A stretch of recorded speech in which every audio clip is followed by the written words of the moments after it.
Un, deux, trois.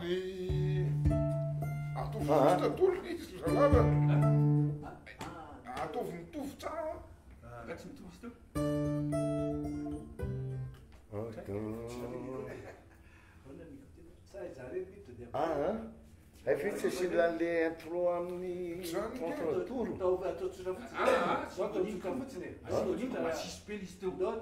Ka ohatrany tsiniko lisiko. Le ti si ti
miarabantsika rehetranay zany efa voniny zany zay fito ny rahalahy eto amin'le hetsika ao ataontsika amin'ny 13 sy 14 ka dia amin'ny fahafapo tanteraka anareo zay fa dia efa vonina tsara daholo zay fito ny rahalahy ataoko fa hivoaka daholo ny hira akafizinareo rehetra sy ny angamba tsy ho vita daholo izy rehetra fa ny akabeazany aloha dia efa ho ataonay fito ny rahalahy ao daholo ka dia ho afapo tokoa nareo angambany fa dia izay efa miezaka tokoa noho ny tena zay ho lafatra rehetra. Antsika mpirevy gitara sy mpitendry glita tongava fa afinaritra io review